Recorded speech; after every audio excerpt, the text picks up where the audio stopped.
In 2016, Maverick Applied Science developed the Plant Engineers FRP Forum to create a platform where plant engineers could come together for in-depth discussions and exchange ideas on matters related to FRP equipment and piping reliability.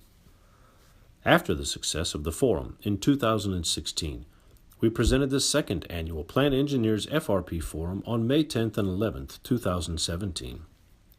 The 2017 forum included 20 presentations and discussions on FRP and dual laminate equipment with attendees from all over the country. Discussions range from FRP scrubber designs, the merits of the RTP1 standard, shop inspection expectations, acoustic emission testing, and fluoropolymers. The depth of the content was truly impressive. Since everyone was not able to attend, we would like to share some of these presentations by webcast to the general industrial community. Background, I'm the Director of Engineering and Technology for Maverick. I'm also the sole owner. I've been designing FRP equipment, everything from ships to tanks and chimney liners for about 28 years now.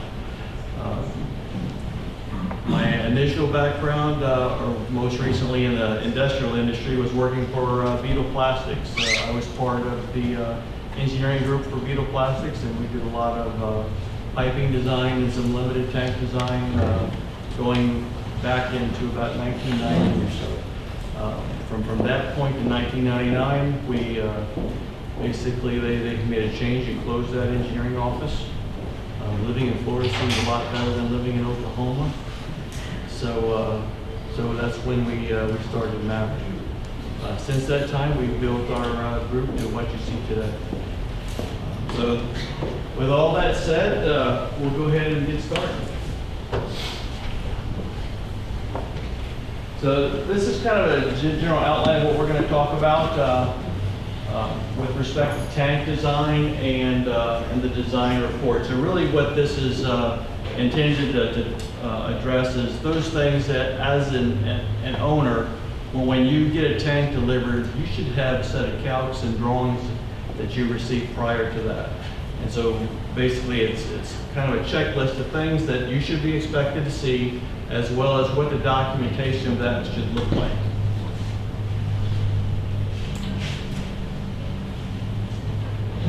So as a general outline, we're going to talk a little bit about design methods. We're going to talk about some of the special considerations. We're going to talk about basically the elements of tank design, from the bottoms to tops, flanges, connections, reinforcements, all those considerations.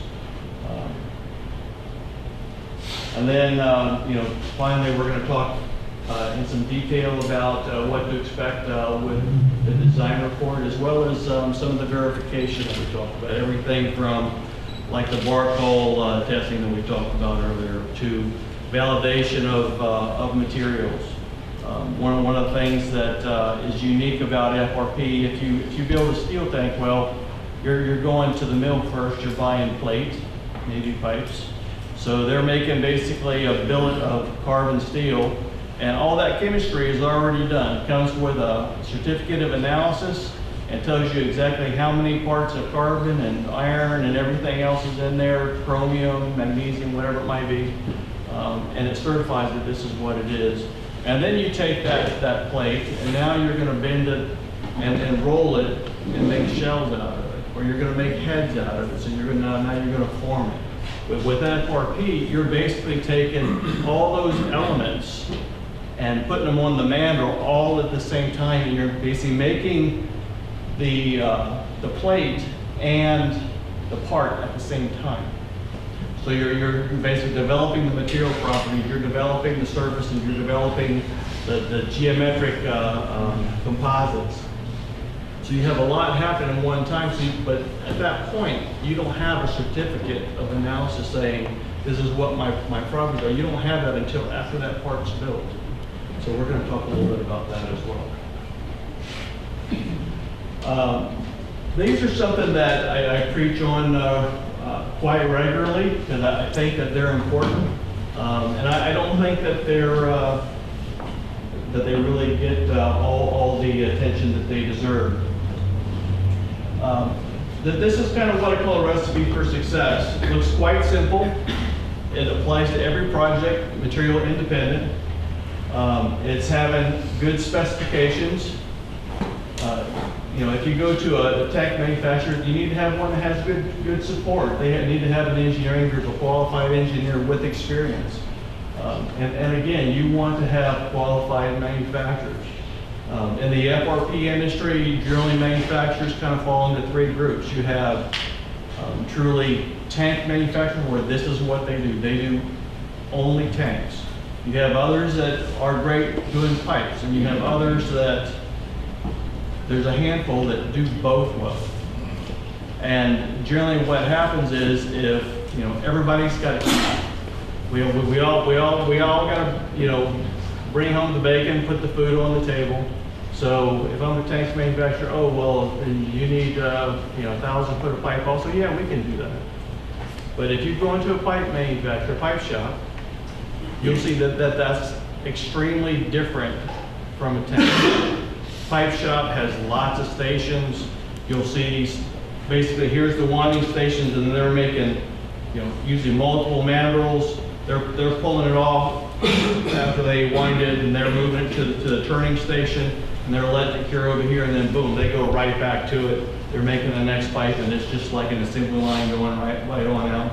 There's defined turning stations for fittings.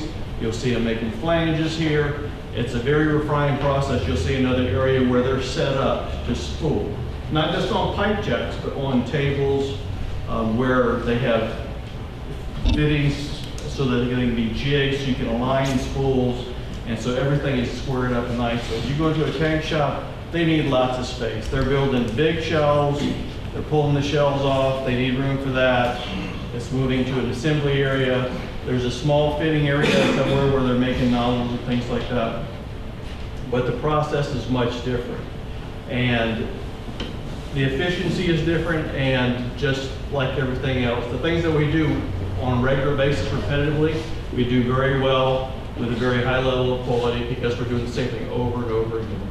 But when we start to switch gears, it's not the same. I mean, if you're used to fixing your car all the time and you own a Ford, well, you know that Ford inside and out. I used to have a Mustang. I could crawl in there and just do anything I needed to do, no question at all. I go to a Chevy and it's got front wheel drive.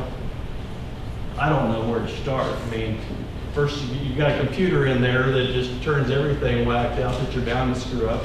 But it's not the same.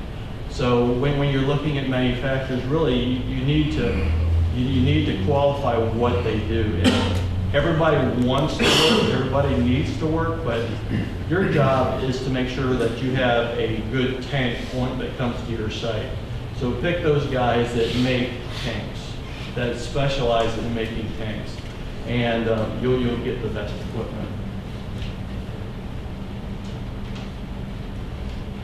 You know, with respect to the manufacturers, again, you know, these are things that you know, we're looking for.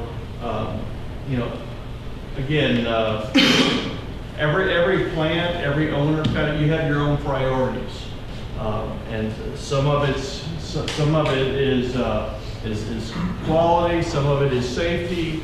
It may be you may be in an industry that is very competitive when you're in product, so you have to keep all your costs and maintenance down. So cost may be a controlling factor.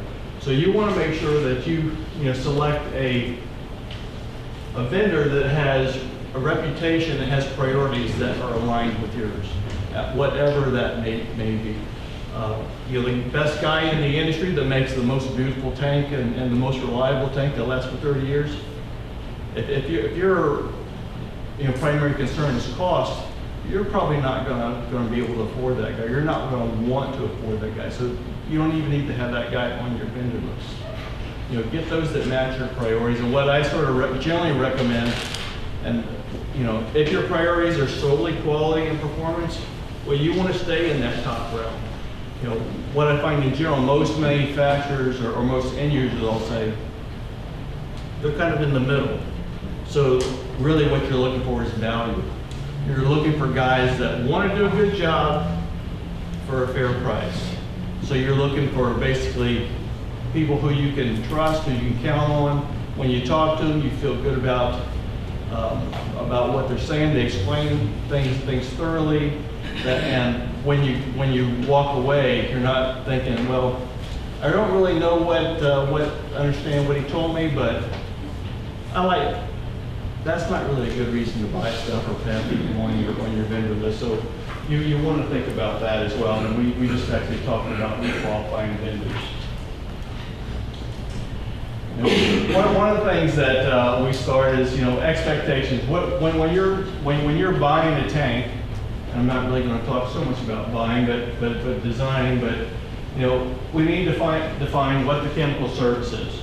This is really important, and even when we're buying replacements, a lot of times the processes, they change. Sometimes what we find, I don't know, I couldn't put a number on it, but something probably 20-25%. When we have premature failures, a lot of times it's because there's some kind of trace elements in there that weren't on the original tech data sheet. It's not pure HCl, it's got some kind of trace of benzene or some other nasty thing that wasn't expected, but it comes out of the process and it's not cut out, and all of a sudden things are failing. Especially after you get experience, you want to be able to find these things. How important is this tanking process? Is it just a wastewater tank, or is it sodium hypochlorite? What's the safety concerns? What's the concerns for performance? These things need to be done. And when you need to think about. I mean, it's always amazing to me when I look at these, and when we look in the standards, when you look at the piping codes or some of the tank standards, and there's always notes about critical service. Well, I would venture to say, in my view, 50% of the tanks that people buy in this room are in critical service. I mean, we're talking some of the most nasty stuff that you can have, chlorine dioxide, HCl, 200-degree caustic. If something happens, somebody's going to get hurt pretty bad. So, the downside of that is there's insurance concerns, and there's a balance there, and we would rather not call things critical, because all of a sudden that throws a whole nother bunch of rules and regulations on us that we really don't want. So all that being the case, you need to pay attention to the details to make sure that you're taking care of things and still staying in a safe place. When we look at standards for tanks, we have ASTM D3299. This goes back to about 1980 or so. RTP1 ASME is probably what I would consider probably the most robust standard. One of the things that I'd like to talk about 3299 is this is an ASTM standard. It's about 16 to 20 pages, something like that. It's intended for atmospheric tanks. So no positive pressure whatsoever, open vents, no vacuum. It also has a limitation of 16-foot diameter. So when you are needing a tank that is 20-foot diameter, 30-foot diameter. Recently saw an article about shop winding, blading shells for field erection, and they were giving examples of like 50-foot diameter tanks, and they were saying that they were using 3299 to the standard. Well, that's a very easy standard to meet, but when you're talking something 50-foot diameter, it doesn't give you near enough guidelines to have something to follow to do it right. RTP1 is kind of the Bible for storage tanks. It's very robust, covers all the diameters. There used to be a limitation of 16-foot diameter for RTP1 as well. That was changed probably 6-7 years ago now. Now it'll cover every large diameter vessel up to the biggest scrubbers that we've seen that approach 120 foot in diameter. And those are running really well. So really, when you get into vacuum condition, it needs to be RTP. When you get bigger, it needs to go to RTP1. If there's any internal pressure at all beyond just a static head, it needs to be RTP1. Because this does not meet that at all. So if you're specifying it, it's the wrong specification. And if you go over 15 psi, then it becomes a pressure vessel, and you need to be looking at the Boil and Pressure Vessel Code Section 10, which is for FRP vessels. Some of the job of the owner's requirement, the things that go into the specification, again, we want to identify sustained loads, occasional live loads, flooding. Obviously sustained loads are your basic ones, pressure, temperature, things like that. Occasional loads, that can be anything from wind and seismic, or the kind of the basic ones, to something like a flooding condition. And why I put this, we've had more and more discussions about this, and particularly since Katrina, on the Gulf Coast. A lot of tanks on the Gulf Coast, obviously, and Katrina came, and basically a lot of tanks were sitting in 6 foot, 10 foot of water, and they were floating away. In some cases, they found them a half a mile down the road. So if you can think of some of your tanks with what they have in them, and they're floating away.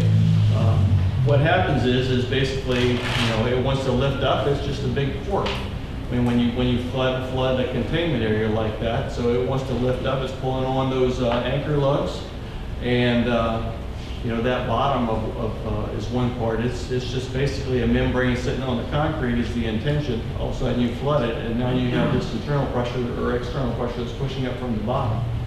So if that's something that you think is going to happen on your site. I know we got a few people here from the Gulf Coast. I'm from Louisiana myself, so I've seen it firsthand. You need to have that in your specs. And if it's just a containment concern, if another tank bursts and it floods the containment area, or if you have basically an active nature, that's something that you need to have in your specs and qualify. Obviously chemical contents, I just mentioned earlier trace elements. All those little parts matter. I mean, I've seen something as small as, like 20 parts per million of bleach in a caustic stream that, just tore apart a dual laminate that was polypro lined in probably less than 5 years, when it was expected to last 2 or 3 times that. If you think of 20 parts per million, they're just a tiny bit. You could probably almost just add that to your water, wouldn't even notice. But with the wrong material, it's going to cause problems. So, you want to really qualify your contents well. Resin and glass.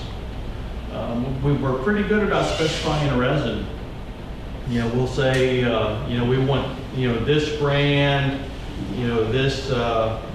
this model, style, whatever, lot number, or equal, or we'll say this one, or this one.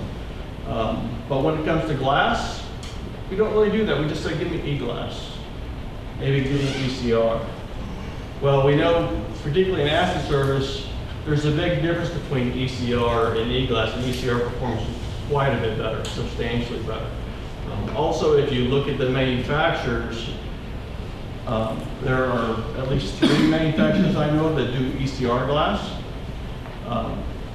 And the difference is that some are boron free, and that's the key that makes the difference. Some are like 97% boron free, and others are like 94% boron free. Well, that makes a difference as well, because what happens is the acid has the boron leaches out of the glass, and the glass will begin to degrade, and so does the wall of your tank. So anymore, just like you specify brands of resin, you need to be specifying brands of glass as well.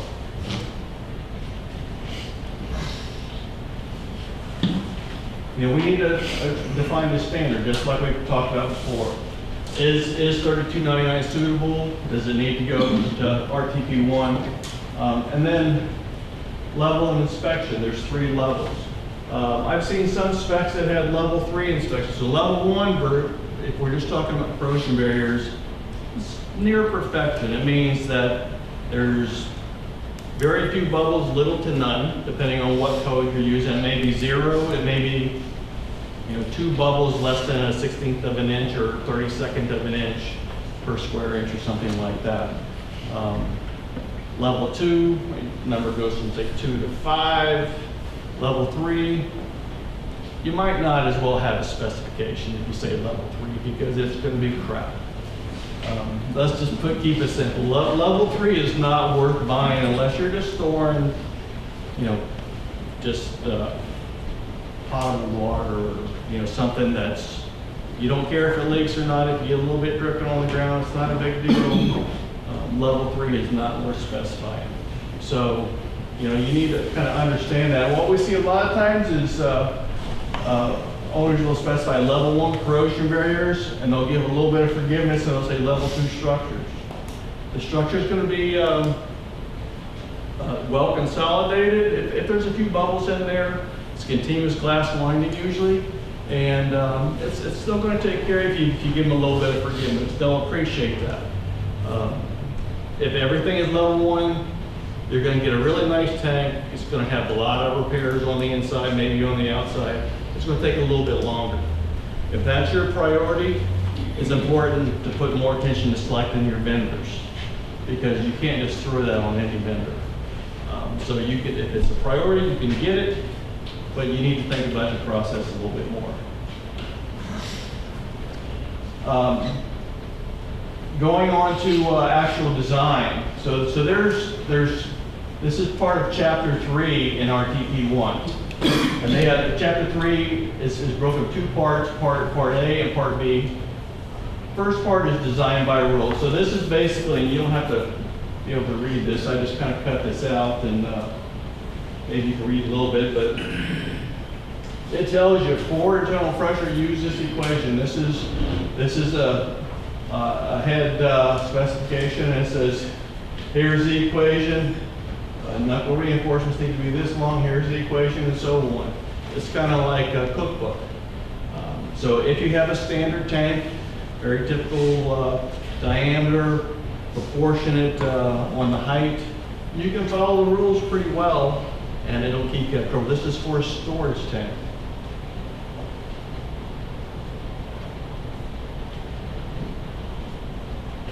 One of the things about part A is that it's laminate-based criteria. So all the properties that we see are the full consolidated laminate. They're not layer properties. Design factors. These are fairly typical, but they do change a little bit depending on the approach. But design factor 10 for sustained loads and 5 for occasional. Again, occasional would be like wind and seismic. So, if you look at steel, we're talking design factors from 2.5 to 3. This is very typical for steel in that ballpark. We're looking at 10. Now, from a strength standpoint, there's a lot. Depending on who you talk to in the FRP industry, a lot of people have different views of where the 10 comes from. But there's a couple things. One is stiffness, because it is a low stiffness material. And 2 is basically, in the end, regardless of how strong the shell is, the intent is that you have to protect that corrosion barrier. So we want to minimize the strain in the corrosion barrier from flexure, from bending. We don't want to create a stress corrosion issue. So we want to basically minimize within limits the strain on the corrosion barrier, and that's really part of what the 10 takes care of. When we get into part B, okay, this is basically designed by stress analysis. This may be advanced analysis, could be hand calculations, but it's something more than just the cookbook recipe that they give in the first part. And usually this comes into play. This is quadratic interaction, so I'm sure not too many people in the room know what that is. I'm not really going to talk a lot about it, but it's a very complicated formula and approach for laminates to get into it. It's stress and strain based, and it looks closer at combined loads, and there's also has different definitions for limits on the strain. So we're looking at basically localized loads here, where there's any concern for localized loads from, it may be from a nozzle location, it may be the size of the nozzle, maybe something particularly unique with the tank, a tank that's say dome by dome on legs or skirt bottom. If it's on legs, well, those legs are kind of like point loads in the bottom. So you can't pick that localized stress up at those pads where they like to join with hand cows. Not well in there. You're going to make a ton of assumptions. You're really not going to be doing your due diligence. So that may require an FEA to look at that leg connection. You know, that's the things that go into when we start going into Part P. Again, here's an example. So this is a scrub where you got this huge inlet nozzle here. So, you know, one of the worst things you can do is just cut a square hole in a round part. You got discontinuities and you got stress concentrations in all the corners right off the bat. Not to mention that, you know, this nozzle here is probably about 3/4 the diameter of the shell itself. So we could just cut out a big chunk of continuous fibers out of that and put it in this square section, and now it's been reinforced all the way around. Well, you've got to prove that with calculations and design with FEA usually, that, you know, it's going to hold up. You don't want to see this collapse from vertical weight. You don't want to see it flexing because basically you cut so much out, and you want to see that this section stays true and plumb. So usually we're getting into FEA. You know, oblations we talked about. I think Tom's going to talk a little bit more about that. And pretty much when you get into to large diameter, you know, field directed tanks, you know, everything is custom designed. It's there, you know, you're going to do fundamental sizing by hand calc, but then you're going to verify the majority of it with FEA or some kind of advanced calculations. You know, you know, a kind of a simple explanation is if you compare it to pipes. If you look at a 6-inch pipe, whether it's FRP, whether it's steel, it's very rigid. I mean, you can stand on it; it's like a rock. It doesn't flex. It doesn't bend. You put a 36-inch pipe out there, you go and stand on it, you're going to feel it flexing under your feet. You know, in some cases, if it's cooling water pipe and it's FRP, you can just lay it on the ground and it's going to start to go egg-shaped. You're going to see it deflect a little bit just under its own weight. So as things get bigger diameter and the thicknesses don't get equally thick proportionally. So as things get bigger, the rules change. All our engineering calculations of beams and shells and things are based on things staying square, true, and small deflections. When you get to large diameters, all that is out the door almost immediately. You know, some of the places where the rules Part 3A don't apply is, you know, the bottom knuckle of a large tank, a tall tank. So, you know, if we have a tank that's 12 by 20, it's pretty proportional. All the design rules are going to fit that. Don't need to think about a lot. But if it's 12 by 40, so you have 40 foot of shell, basically that weight coming down on that knuckle. Now you have twice the load. The rules didn't really cover that, so it needs to be looked at a little bit closer. You know, if there's a ring support in the middle, so you put a band around the middle, you're setting it up in your structure, and what happens is basically, so you got like 4 lugs usually maybe, and that band wants to buckle from the deflection, so the weight's coming down, so it kind of wants to rotate. So what that's doing on the tank shell is it's pinching in on the tank shell. So there needs to be a detailed design of that ring plus the impact on that shell to show that you're not putting any impact in any local load and pinching in on that shell that might cause that corrosion barrier to crack. So that's when we start looking at the strain and the corrosion barriers.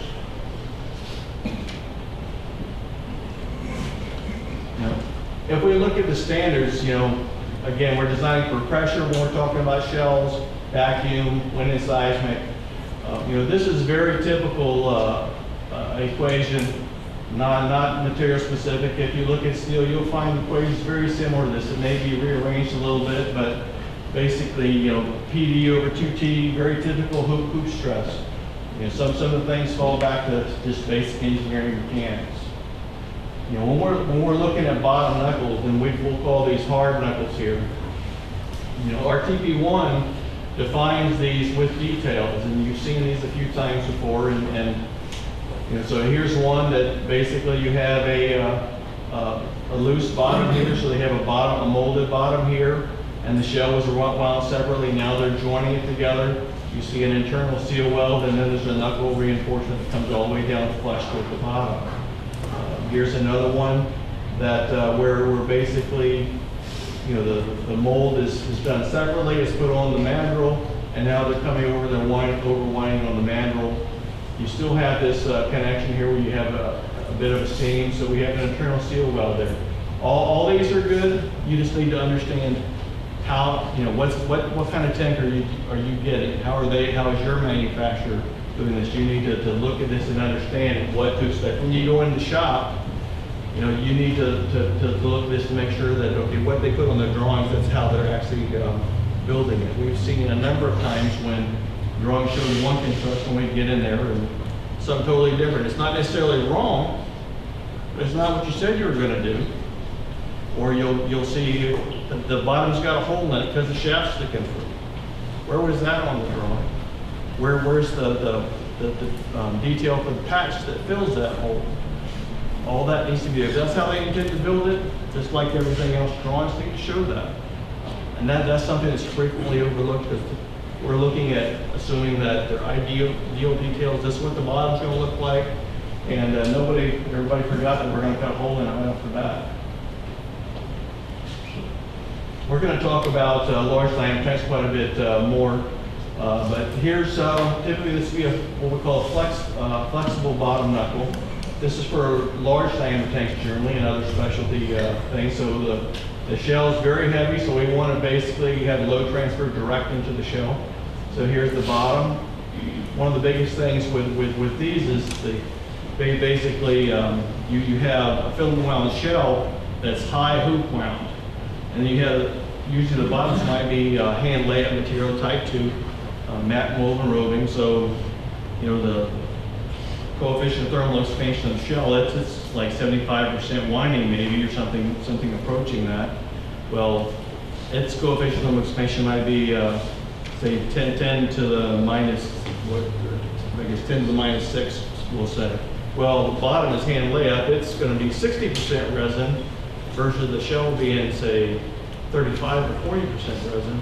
Well, it's going to expand and contract totally differently than the shell will. Not to mention you have the pressure on the shell, so the pressure on the shell is expanding and contracting this out. Then you have the bottom growing as well. So this knuckle has to be designed so that it can handle that flexure and those relative movements. You know, dome bottoms. We were just talking about this before.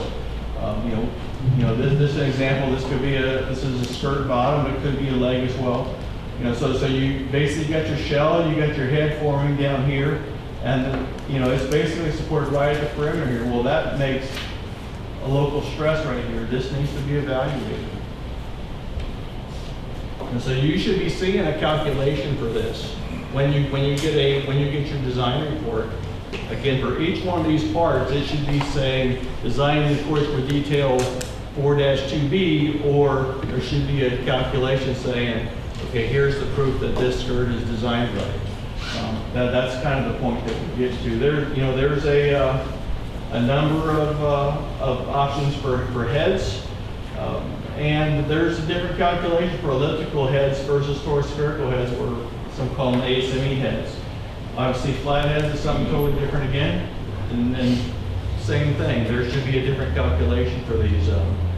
If the calc package says, elliptical heads is what the calculation they have, well, when you go to the shop, you should be seeing that. If you don't, I mean, they're quite different. Elliptical will be this nice smooth radius coming across, and towards spherical, they come up. There's kind of a hard bend, and then there's more of a shallow top.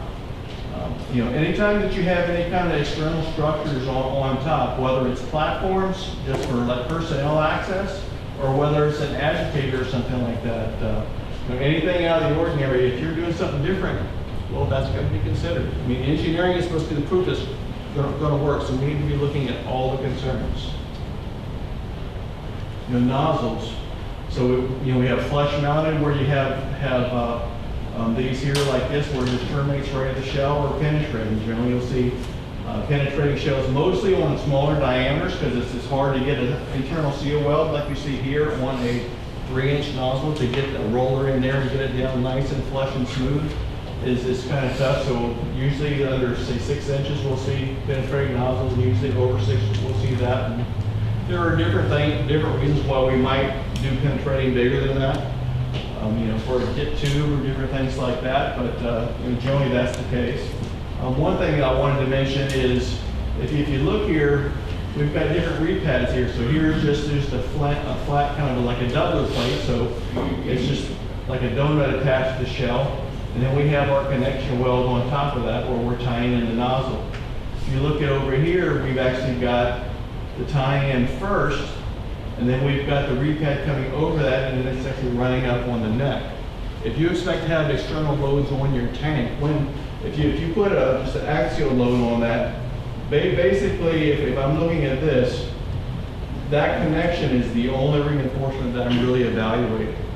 If I look at this, well, I can get some contribution to that as well. I would probably call 3-inch run up on my style B repad, and all of a sudden now I've got twice the material that I'm evaluating to handle that extra load. Because one of the things that in the FRP that we do is the tank is optimized for your application. You define what the pressures are, what all the conditions are, and they're going to, that shell is going to meet those 100%. That's the goal.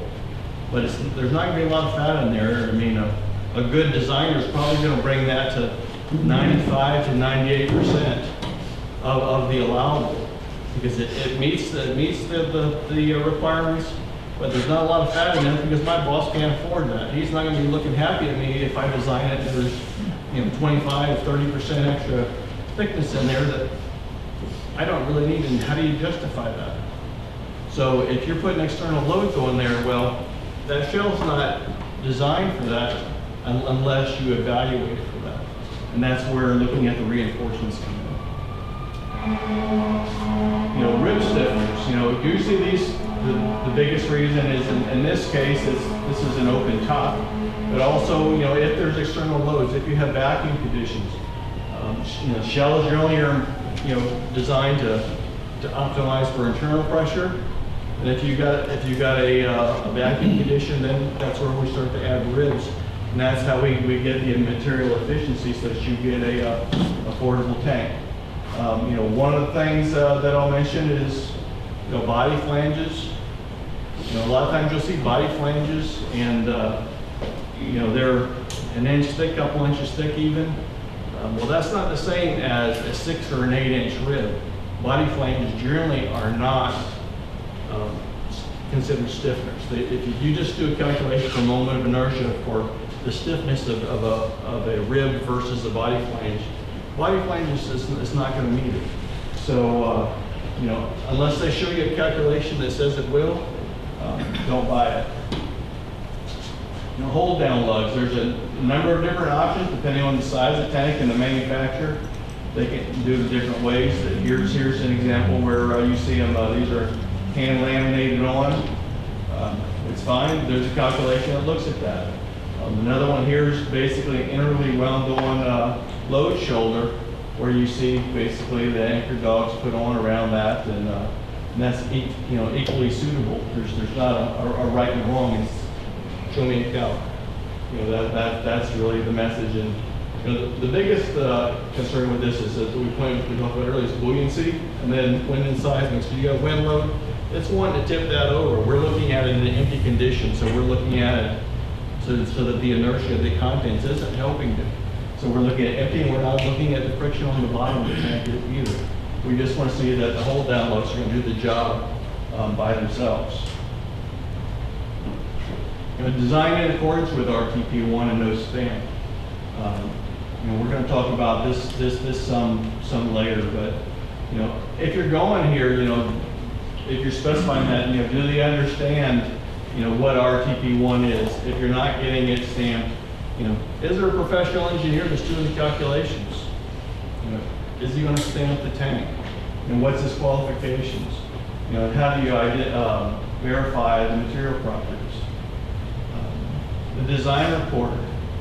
I'm a stickler about this. I mean, the more I get into this, I feel like I'm just an old-time engineer and kind of past my time. But calculations. I mean, they deserve some professionalism. I mean, they should have. I mean, simple as a cover page, a title, who did the calculations. I can tell you that probably 3/4 of the calculations we review don't say the engineer's name who did the calcs. You're just assuming that the guy that sent it in the email did it, but they don't even put their name on there. Well, if you don't put your name on something, I mean, how much do you really believe that? How much credibility can I put into these calcs if you don't even put your name on it that you do it? So, I mean, should it say who it's for? Should list the application? Should have a document number. It's an important document, and then it should also say who did the calculations. It's a contract document, so it should be something that you can track throughout your process. I mean, everything that you're doing when you checks and balances throughout the project starts here. It needs to define the codes. All the design conditions should be defined here. All your references. If you've got a formula in there, unless it's understood that it's so basic that we know that right off the first page it says per RTP1. If it's anything different, there needs to be a calc there. And there are a few calculations. If you look at something as simple as an anchor lug, that we may point to something else like Royce rules or something like that. Needs to find all the materials. What are the assumptions for the resin and the glass? How am I going to build? It's going to be filament wound. It's going to be hand layered. It's going to be something in between. 091. Corrosion barrier needs to be defined. What are the structures? We want to know, what are the material properties? Define the design factors based on the code. We want to see those in there.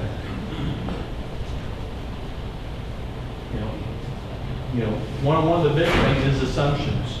What are the assumptions that are going into it? That needs to be defined as well. And then, all the details, of the standard, you're going to see primary components, as we talked about. Something's going to be actually designed by FDA.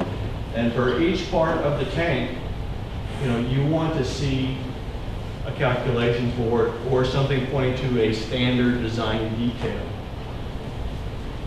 Validations of material properties. This is very important. As I said, they're making the properties and the shells at the same time. So how do you know that the properties in that fabricated shell are what the assumptions were going into the calculation?